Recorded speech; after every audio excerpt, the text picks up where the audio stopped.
Welcome back to a Clan a Day podcast brought to you by bagtownclans.com. I'm your host, Colin MacDonald, and today we're travelling to the rugged coasts of the Inner Hebrides to uncover the storied history of Clan Mackinnon, a proud Highland clan with deep ties to the Lords of the Isles, an enduring loyalty to the Stuart cause, and an ancestry claimed from the Siol Alpin, descendants of Scotland's earliest kings.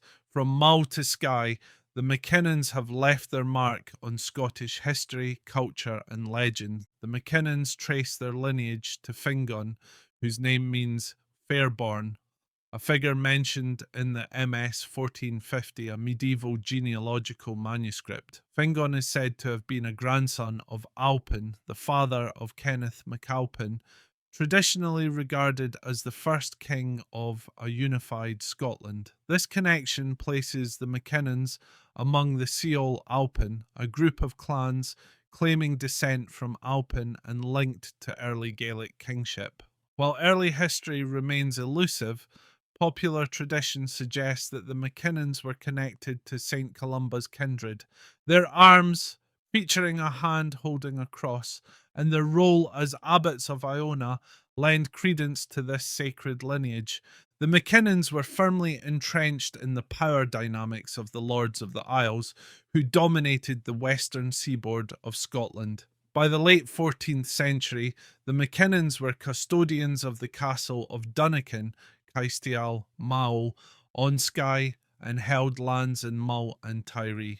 Their relationship with the MacDonalds of the Isles is documented in various alliances, though it sometimes brought them into conflict. A critical episode in the clan's history occurred following the death of John of the Isles in 1380. The Mackinnon chief, referred to as the Green Abbot, supported John More, the younger son, in a rebellion against his elder brother, Donald. The uprising ultimately failed and the Mackinnon chief was executed, marking a turning point in their relationship with the MacDonald lords. The Mackinnons were not immune to the fierce rivalries typical of Highland clans. A bitter feud with the MacLeans of Duart led to episodes of treachery, battles, and temporary loss of their lands. On one occasion, a young Mackinnon chief, forced into exile, returned with support from the Earl of Antrim and reclaimed his lands through a mixture of clever strategy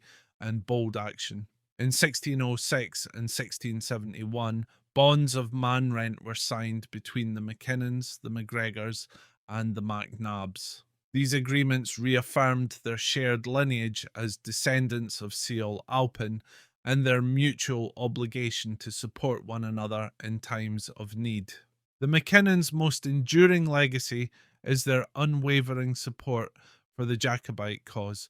In 1715, 150 Mackinnons fought alongside the MacDonalds at the Battle of Sheriff Muir. Their chief was subsequently pardoned for his involvement. During the 1745 Jacobite Rising, though old and infirm, the Mackinnon chief rallied his clan and joined Bonnie Prince Charlie. After the crushing defeat at Culloden, the Mackinnons aided the prince's escape. The chief's wife famously brought him food and wine while he hid in a cave on Skye before the clan ferried him safely to the mainland. This act of loyalty was not without consequence. The chief was captured, imprisoned, and narrowly escaped execution due to his age. The Mackinnons played a significant role in the religious life of the Hebrides. Several clan members served as abbots of Iona, including the last Benedictine abbot John Mackinnon, whose tomb remains a prominent feature of the abbey's Relive Oran. A carved cross on Iona, known as Mackinnon's Cross, commemorates the family's contributions to the sacred isle. The fallout from their Jacobite loyalties led to the forfeiture of the Mackinnons' ancestral lands in 1765, leaving the clan landless in its traditional territories. Despite this setback, the Mackinnons continued to achieve prominence abroad. Members of the clan became distinguished soldiers, colonial leaders, and entrepreneurs. Among them were Major General Henry Mackinnon, who died heroically at Ciudad Rodrigo in 1812, and Colonel Daniel Mackinnon, who defended Hougoumont at Waterloo. Today, Clan Mackinnon is recognised by the Lord Lion King of Arms, and its chief is Madame Anne Gunhild Mackinnon of Mackinnon, the 38th chief of the name and arms. Though the clan no longer holds its ancestral lands, the Mackinnon legacy thrives in the vibrant traditions maintained by descendants worldwide. The Mackinnon slogan, Quimnesh bas Alpin, remember the death of Alpine, recalls their Siol Alpin roots. Their clan badge is the Scots pine, Pinus sylvestris, symbolising resilience and endurance. The tartan of Clan Mackinnon is a striking design of red, green, and blue, emblematic of their island heritage. From their sacred connections to Iona to their fiery loyalty to the Jacobite cause, Clan Mackinnon exemplifies the spirit of the Highland clans, proud, resilient, and unyielding in the face of adversity. Their story is one of honour, devotion, and a profound connection to the rugged landscapes of Scotland. Thank you for joining us on this journey through the history of Clan Mackinnon.